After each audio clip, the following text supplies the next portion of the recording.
Detectives uncover Brad's horrifying secret. Not Brad! How'd you get in the house? You got to come home right now. Emergency. Come home. Just come home. When I walked in, there was a smell, like a pesticide smell. Yep. And I walked in, and I didn't see anything on. I saw like a flower rose tore up. And then I walked in the living room, and she's laying there on her back. There is a lot of blood. Okay. This is 65-year-old Bradley Post. Dude, he just looks like the most stereotypical, I'm a businessman. I'm going to go use my credit card. And his name's Brad. A lot of blood. Okay. This is 65-year-old Bradley Post. Just minutes earlier, he discovered his fiancée, 41-year-old Christina Parcell, lying on her living room floor in a pool of her own blood. Wow, he seems very sad and distraught about finding his fiancée dead on the floor. He goes in, it's like, guys, smells like pesticide, and she's on the floor, blood everywhere. It's crazy. Someone killed my fiancé. Oh, God. He dialed 911. Grayson County 911. What's the address of your emergency? Break Drive. I think I might have a death. Walked into my fiance's house. She wouldn't answer my call. There's a very weird smell, and I can't get her to come around. Can I try to revive her? What should I do? Is she breathing? Should I try to revive her? What should I do? The way he talks. I walked into the house. My fiancé was on the ground. And it looks like it's not good. Should I revive or should I not? What a fucking emotionless person. Oh my God. Yeah, who even needs to ask that question? Should I save my fiancé or should I let her die? No. And we're going to start CPR, sir. Okay, I think she's gone. You think she's gone? So basically, he's just like, I don't want to do all that work. I don't want to. Dude, how blatant do you need to be about how you don't give a fuck? It's like, yeah, just do a couple CPR. Nope, she's gone. Nope, sorry. Sir, if you just like do some CPR, maybe, you know, you can get her to come. Nope, sorry, she's gone. Don't feel like it. She's dead. Sorry. On? Yeah. Somebody might have shot in the back. I don't know. Like somebody has shot her? Okay. All right. I don't know. And tell me why you think she's dead. So she won't respond. Eyes open. Eyes are open? All right. There's a lot of blood. And a lot of blood. Okay. Yeah. Okay. Over here now. I'm sorry. Say it again. Get somebody here now. I've got some people coming. Get somebody here. Fuck now. Get fucking someone over here right now. My fiancé is dead on the floor. Hurry up. Please. Shovel Snatcher, thank you so much for 18 months. Like, even the way he said fucking is just like an NPC. Please get fucking someone over here. Please. Yo, thank you, Fruit Loops, for the 2 gifted subs. Yes, sir. I have everybody coming. Brad then told the dispatcher he was going to hang up the phone to inform Christina's family of the emergency. He called Christina's sister, Tina Parcell, who was also the owner of the house. She was working at the time, so he left her this voicemail. Tina, this is Brad. My fiancé and your sister has passed away. I have discovered her dead body. Blood's everywhere. This is Brad. You need to call me quick. There's a problem with Christina at the house. Please call me now. Minutes later, Deputy Please call me now. Chris Robinson from the Greenville County Sheriff's Office arrived at the scene and was met by Brad standing in the driveway. Tina had just returned Brad's call, so he rushed her off the phone to help the officers. Hey, man. How'd you get in the house? You got to come home right now. Emergency. Come home. Just come home. She went for a job interview. Okay. She left and came back. I called her, texted her twice. Yeah, just from like 9 o'clock. I got her on a tracker. Yeah. She didn't respond. So I went to the door, no response, so the back door is always unlocked. Okay. So I walked around the back door. When I walked in, there was a smell, like a pesticide smell. Yeah. And I walked in, and I didn't see anything on. I saw like a flower rose tore up, and then I walked in the living room, and she's laying there on her back. There is a lot of blood. Okay. Do you live here? No. You stay here occasionally? Yeah. Okay. I'm with her I know. most days. All right, do me a favor. Just stand right here. You want to help me clear it real quick? Sheriff's office. The deputies entered through the back door of the residence and immediately noticed the smell of harsh chemicals that Brad was talking about. I do smell something. All right, you see what we got? There is a smell in here. All right, you want to hold right, and I'll clear this on the left. Before checking on Christina, they cleared the house of any threats. Yes, ma'am, we're Are clearing you the house trying to now. clean up? I don't know. Sheriff's office. I mean, potentially with the smell. Take one, I'll take the other. Sheriff's office. With no apparent danger inside the house, they headed to the living room to evaluate Christina's condition. She was completely unresponsive. Next to her body, there were roses and rose petals scattered on the floor. But due to the overwhelming stench, the officers decided to wait for EMS outside before processing the scene any further. Let's get out of here. Yeah, I wonder if he tried to clean up and then realized it wasn't going to work. So he's like, shit, I should probably call the cops. No, definitely not a death odor. Back outside, Brad was just wrapping up another phone call with Tina. Anyway, I gotta go, Tina. Get home as soon as you can. It's the owner of the house, her sister. Okay. Is she dead? As far as I can tell, I'm not EMS now. So, and this is your girlfriend? My fiance. Okay. What's her name? What a reaction. Is she dead?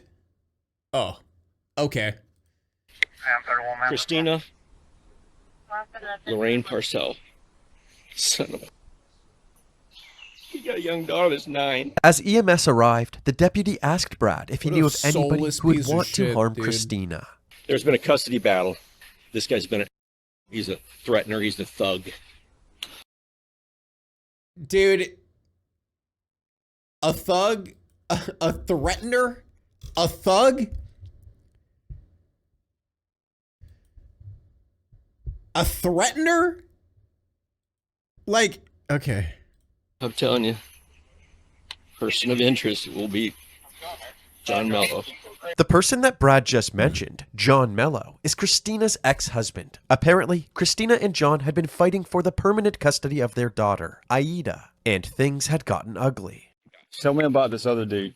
John and Christina had started dating back in 2009, and Christina's family quickly noticed a change in her behavior. The next year, in 2010, she sent out this letter to her family. Dear Mommy, Daddy, and Tina, I'm severing the ties of discontent and unhappiness that have haunted my life. Please leave me to my peace and my newfound life. Please do not visit my home. Do not call or email. And most importantly, please don't worry. She then cut off all contact with her family for 4 years, but in 2014, she suddenly got back in touch with her sister. She told her that she had just given birth to Aida and was in the process of divorcing John. Unfortunately, it was this divorce that ignited the difficult custody battle that Brad mentioned earlier. In court, Christina said that she was afraid of John having primary custody due to his short fuse and explosive anger. But John said the opposite. He insisted that Christina shouldn't have custody due to her erratic behavior, inconsistent presence, and inability to financially support Aida by herself. In 2016, the court made their decision. John gained sole custody of Aida, while Christina was limited to scheduled visitations. But the custody battle didn't end there.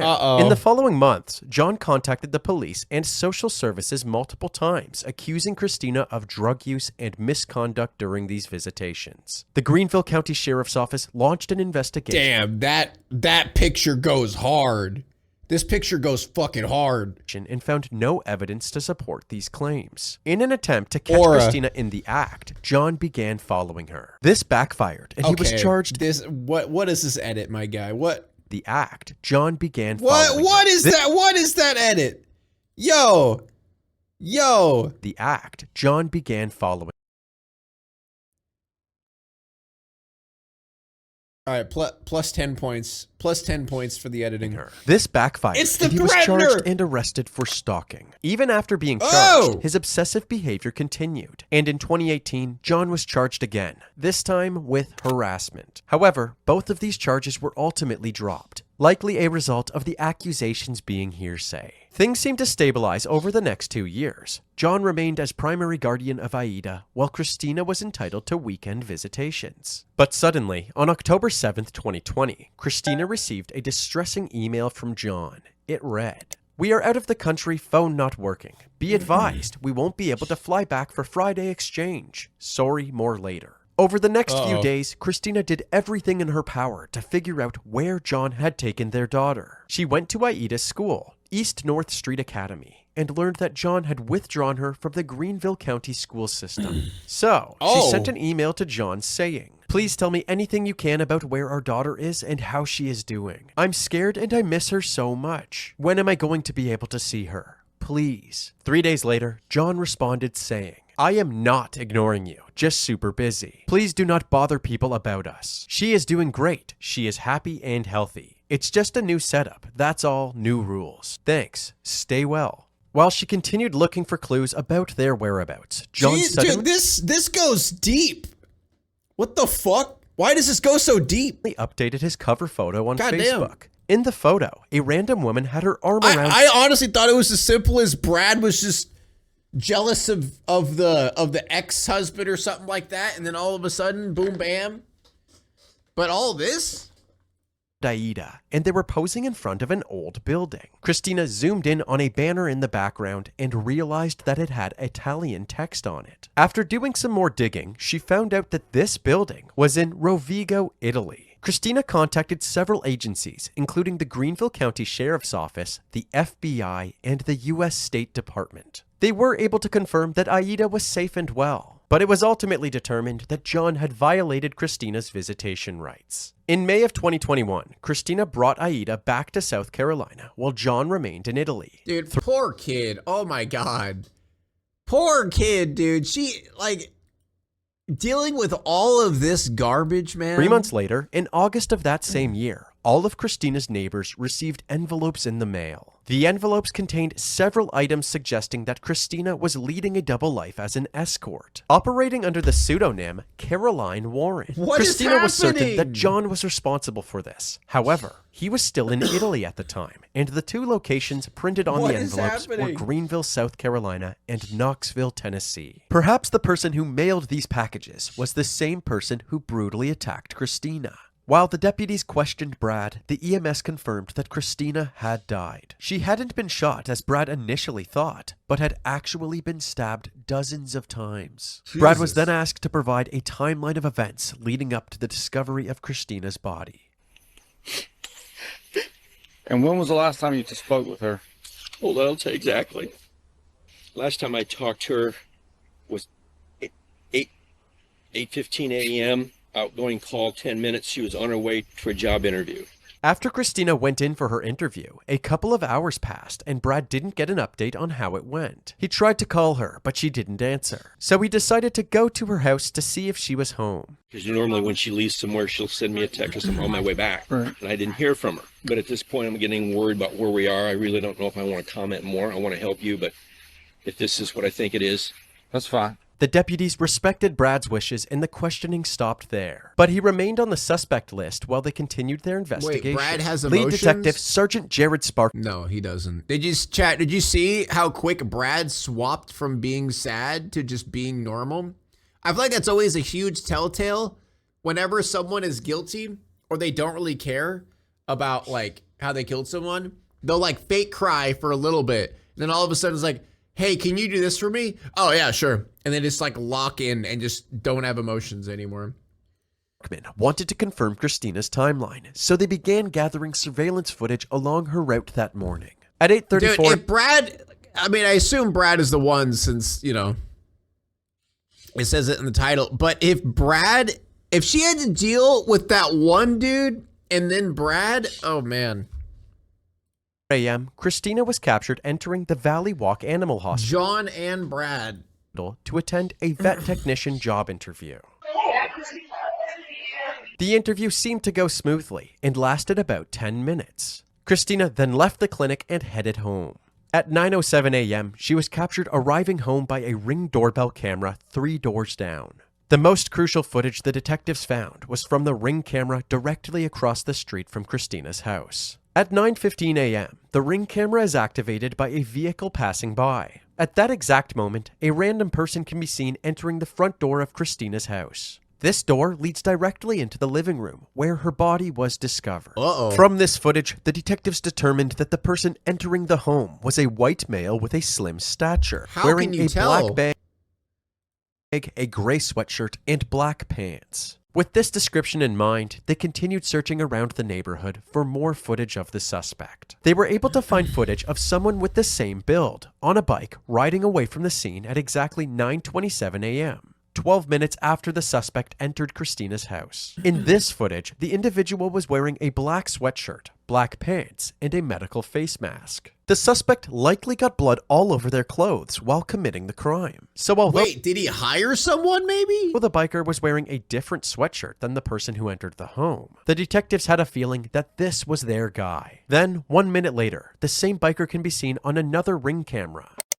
His slim stature is even more apparent. As the detectives got to know more about this mysterious suspect, they wondered if he was somehow connected to John. They discovered that John still had a property in Greenville County that somebody named Michael Manigault was employed to maintain. So they tracked down Michael and brought him in for questioning. They told him that they were looking into the death of Christina Parcell, and Michael responded by saying that his coworker told him all about her. Tell me again how you heard about Christina. A mutual friend of me and John, Zachary Hughes, he said about a week and a half ago that Christina had been stabbed to death. The man he's referring to is 28-year-old Zachary Hughes, an accomplished classical pianist. Back in 2021, right after Christina took Aida from Italy back to the United States, Zach went to Italy himself to visit John for 3 to 4 weeks. The two became closer than ever during this trip, and when Zach flew back to Greenville, he began helping with John's property maintenance. What? How does Zachary get around? You said old truck or something? Yeah, old truck. He drives. He picks me up on some. Penis? The detectives searched through South Carolina. Yeah, Chad, I'm somewhat of a professional pianist myself as well. He might be a professional pianist, but you know, I'm somewhat of a pianist myself. Vehicle records and learned that Zach's truck was a gold Ford pickup. It turns out that on the day after Christina's death, an automatic license plate reader in downtown Greenville snapped a photo of Zach's gold truck. Oh, and the shit, bed of the it's truck the bike. was the same black bike It's from the the bike. Ring camera footage. The detectives quickly obtained a search warrant for Zach's residence and went there with a team of deputies to execute it. When they arrived, they ordered Zach to come out with his hands up, and he calmly obliged. Did John like talk him in to killing him, or Brad? Brad or John? Everyone's sus. John's sus. Brad's sus. The penis is sus. Anybody else in the house? Yes, sir. They escorted Zach to the back of a police cruiser, where he sat patiently while the search took place. Inside the home, they found a cardboard box containing a plethora of knives. Any one of these could have been the murder weapon, but every one of them was squeaky clean at this point. There was also a detached garage where they found the getaway bike in mint condition. Unfortunately, these two pieces of evidence alone didn't justify an arrest. So after taking a photo of Zach and collecting his phone and DNA, he was free to go. Getting into Zach's phone proved to be a difficult task because it had been locked with military-grade encryption software. They did eventually access it, but only partially. They were able to salvage bits and pieces of data, including 1,769 scrambled WhatsApp messages between him and John. In April of 2021, one text message from John to Zach said, "Harass shit of her 5-2. We can get the 864 out 3." What? Rearranged, the text provides Christina's phone number and says, "We can harass the shit out of her." Wait, so, dude, that sucks. They had to have people go through loads and loads of random texts that were scrambled? Damn, dude. That's a rough job to go through, but good thing they did that. The next message from John said, "Buy a cheap dollar store burner phone." The day before the killing, the two had a phone call that lasted over 2 hours. And the last text exchange they ever had was on the day Christina was killed. John texted Zach, "How did that music research go?" Zach replied, "Good, I'll tell you over the phone." The detectives believed that music research was code for killing Christina. Later that afternoon, John and Zach had a phone call for 1 hour and 20 minutes. So what about As for Brad? Zach's DNA, the crime lab compared it to the DNA found under Christina's fingernails. It was a match. With this new evidence, authorities rushed to Zach's house once again what about to arrest him. Brad? Still in his fancy suit, they brought him down to the station and into the interrogation room for questioning.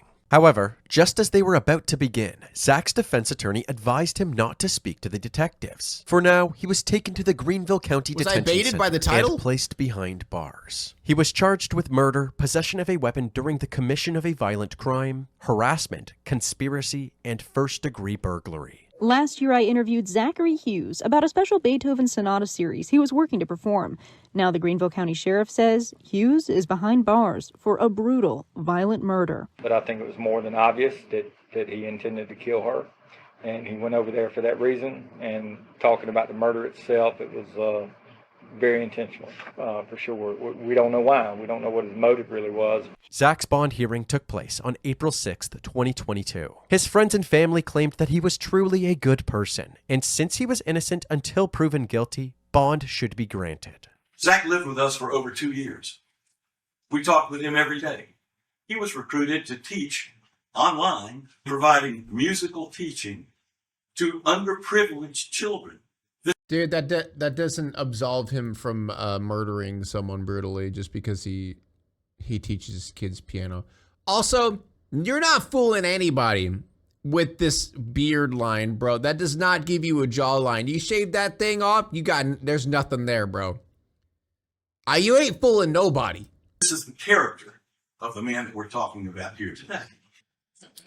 Never have I ever seen any tendency to violence in my son. He was a happy, joyful, energetic child, giving, tender-hearted, kind, patient. He helped kids once. Zach He shouldn't go to jail. like this. Never any kind of hint of anything like this. The efforts from Zach's loved ones were ineffective. The judge believed that Zach's DNA being under Christina's fingernails was enough to consider him a danger to the community. Thank you, Whiny Alley, bond, tier 1. Based on everything I've heard today. All right. Thank you very much.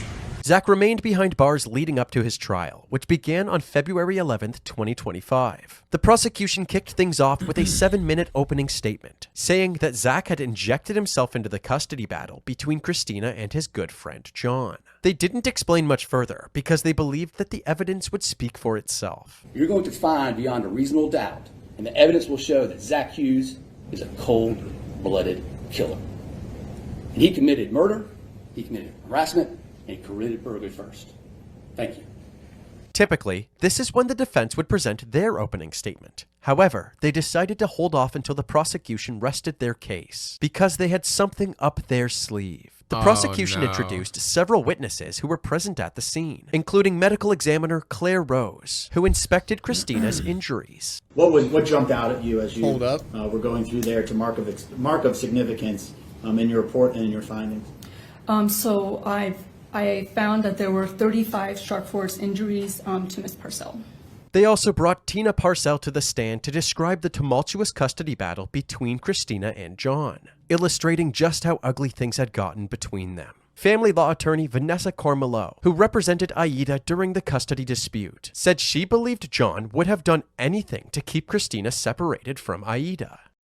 What findings did you make as to the lengths that Mr. Mello... So they're not trying to absolve him of killing her. They're trying to shift the blame to John, I assume. Go to get custody back of Aida.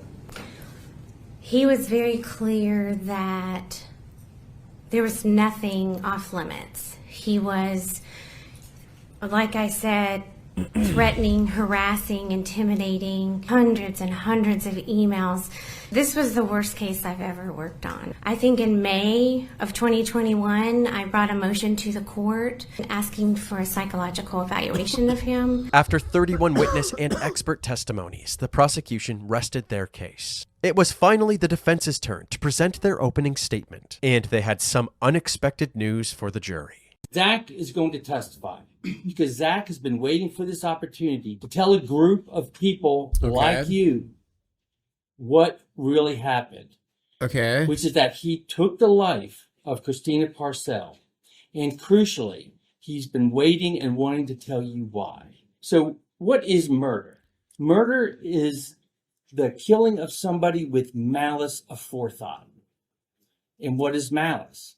It is the intentional doing of a wrongful act without just cause or excuse. And I want you to think about those words, that definition, as you listen to the testimony that you. So is he going to try to say that he was brainwashed and manipulated by John in order to kill her? Is that where this is going? About to hear in this case. In this case, you were going to hear that the why was not jealousy or greed or a crime of passion or some other emotion. You're going to hear that this was done for a just cause. And that's not malice, and that's not murder. I'm pretty sure killing someone and stabbing them to death is murder. I mean, call me crazy. Call me crazy, but I feel like it doesn't fucking matter how you kill someone or the reason you kill someone. You killed someone, so that's murder. This guy's a lawyer? Is this guy a lawyer? Are you sure that's his main job? Like, is this like a side gig or something? Thank you. During Zach's testimony, he admitted to sending out the parcels that implied Christina was an escort. He also described killing Christina in complete, chilling detail. I laid my bike down in the driveway. I took a bunch of roses and I walked up to the door and I rang the doorbell. And I handed her the roses. And I took the revolver out of the box and I pointed it at her and I told her to be quiet and to go back into the house. When I went to strike her with the gun, my hand didn't really do what I was trying to tell it to. Are you trying to say that you were scared of killing someone? Are you trying to get sympathy for killing someone? Yeah, like, when I was stabbing her, I didn't feel too good. I was kind of the victim in the situation. Like, what? What is he talking about? What? Was someone puppeteering you? Was there someone behind you grabbing the knife and stabbing it with your arm? Like, sure, I did kill her, but guys, like, it was scary. I didn't want to do it, you know. It's scary. Hesitating, and she began to try to fight back. And during this period of time, the roses had dropped and the petals and stems had scattered. So I pulled out the knife I was wearing. All I could do was try to overcome this resistance I had towards doing this thing. Why? So I just kept striking her. Why not just walk away? And striking her. I don't remember how many times I struck her. I just remember that when it finished, we were on the ground. And I stopped striking her when she stopped struggling.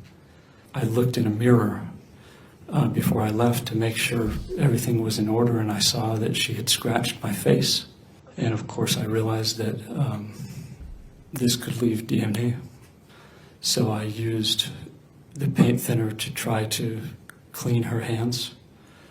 I took off my outer shirt because there was blood on it, and I put it in the backpack. I believe that what I've done is the right thing, and I believe that I did it for the right reason.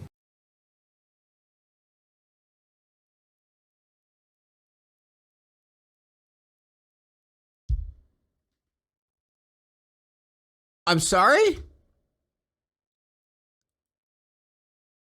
Zach's reasoning for committing such a horrific crime stems all the way back to his childhood. I don't say this lightly, but my oldest sister, Grace, was the most evil human being I've ever met in my life.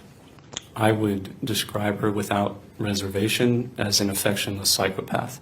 She was just an incredibly intelligent person and incredibly evil. And having met someone like that, it made me able to understand that people like this exist. If you trust them, you are only ever going to get hurt by them again. Zach went... I'm so confused. I'm just... on to explain that while hanging out with John, John told him about the custody battle and described the type of person that Christina was. Point by point, everything he described about Christina Parcell was exactly the same as my sister Grace.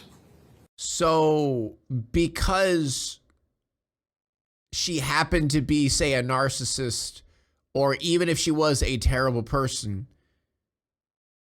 you don't have to kill her.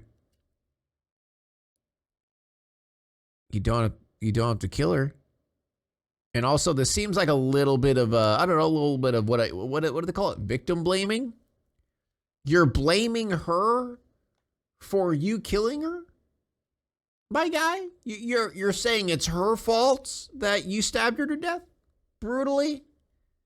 Could have just, not done that, Both John and Zach were on the same page. Christina was a danger to Aida. John then asked Zach if he would kill Christina for $5,000. Zach immediately and unequivocally declined this offer, so John raised it to $10,000. I told him the only way I would ever... Bro,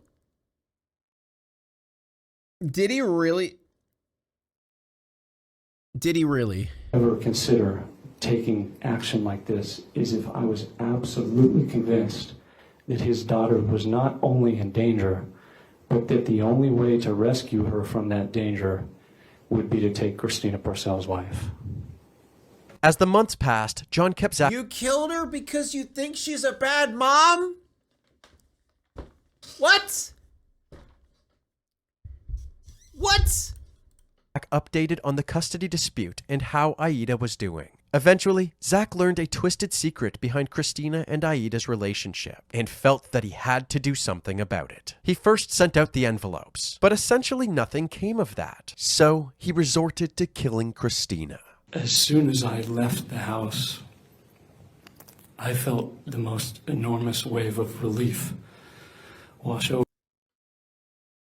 I mean, all this guy is doing is just digging his hole deeper. Like, I don't understand. Like, literally all he's doing is just saying, like, hey, lock me up for longer. Yeah, I wanted to do this, and I felt like it was necessary. Okay, first-degree murder, life. You're donezo.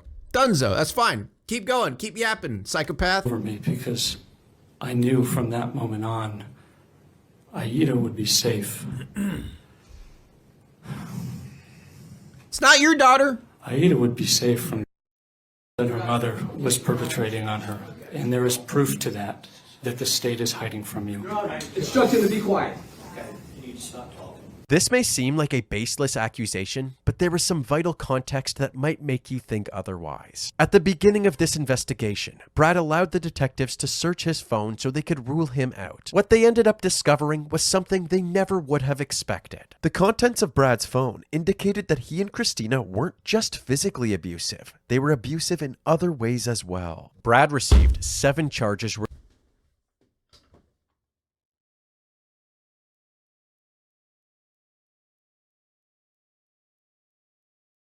Can this child just have a break?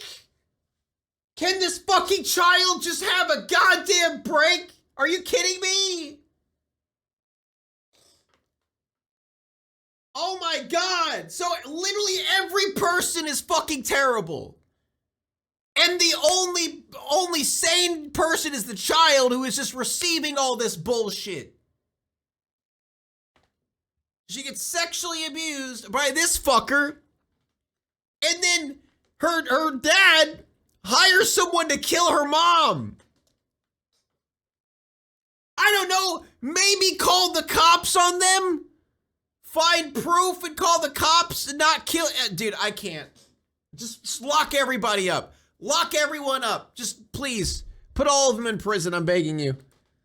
Related to these findings. Zach claims that he knew about Christina and Brad's dark secrets, and that he killed Christina in order to protect Aida. But it's important to note 2 things. The first, just lock him up, is that the Greenville County Sheriff's Office found no evidence that Zach knew about these secrets before killing Christina. So they claimed that there was no way this could have been the motive. The second thing to note is that Brad is still awaiting trial for his charges. So his crimes are technically just allegations. This is why Zach was not allowed to reference them during his testimony, and why the jury was instructed not to consider Zach's comments. After Zach's unwelcome comments, like it fucking matters, dude, the judge ruled to hold Zach in contempt and gave him 6 months jail time for his outbursts in court. They wrapped up for the day, and that same afternoon, John, who had come back to Greenville following Christina's death, was arrested at his home for soliciting Christina's murder. At his bond hearing, Tina had the opportunity to speak to John directly. The tone in her voice can be described with 2 words: pure hatred. You did this to your family. Your child has to know that you did this to her family.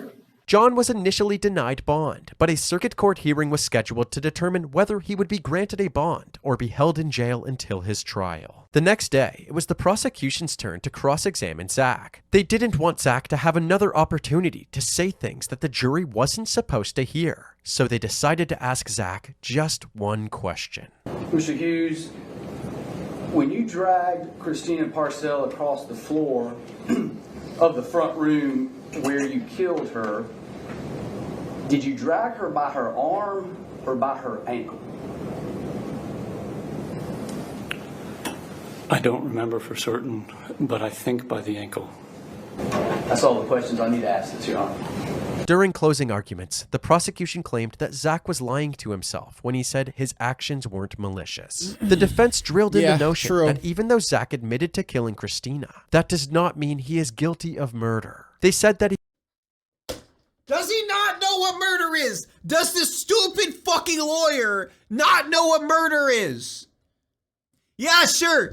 Yeah, maybe he killed her and stabbed her to death. But did he really murder her, though? Think about it, chat. Yeah, sure. She got stabbed to death, right? Brutally. But, like, is that really murder at the end of the day? Like, come on. Come on, bro. He had zero hate in his heart and only killed her as a last resort to save Aida. Does a person... He's trying to say it's self-defense. It's not even self-defense. He's saying it's vigilantism. Another person with the intent to save an innocent child have evil in their heart. I would suggest to you that your common sense would tell you no. And that person who killed another to save an innocent child. Your Honor, my client is Batman. I would ask that you return a not guilty verdict. Thank you very much. It was now time for jury deliberations, and after less than 3 hours, they had their verdict. That's all. As to the charge of murder, we, the jury, find the defendant guilty. Following the verdict, Zach seemed to hold back tears as his father gave an impact statement. My son, he has such a strong moral compass and a desire for the truth. Oh my God. That sometimes he actually hurts himself. He would quote Edmund Burke on this. The only thing necessary for evil to prosper is for good men to do nothing. I love my son. I'm proud of my son. No. Thank you, Your Honor. No. Ew. Oh my God, bro. He thinks he's fucking Batman. He thinks he's a fucking, like, superhero or some shit. Oh God, these fucking narcissistic psychopaths, dude. Zach was also given an opportunity to speak, but chose not to. The judge then handed down his sentence. Zachary David Hughes, indictment for murder. You're to be committed to the State Department of Corrections for life. Zachary Hughes is currently serving his sentence at the Kirkland Correctional Institution in South Carolina. What is that? What is this alien creature? This is what the fuck? It's terrifying. He turned into a toe. John Mello is currently in custody and has not entered a formal plea to his charges. And as for Bradley Post, he is currently being held at the Greenville County Detention Center, awaiting his trial. What awful fucking people, dude. What awful fucking people. Oh my God.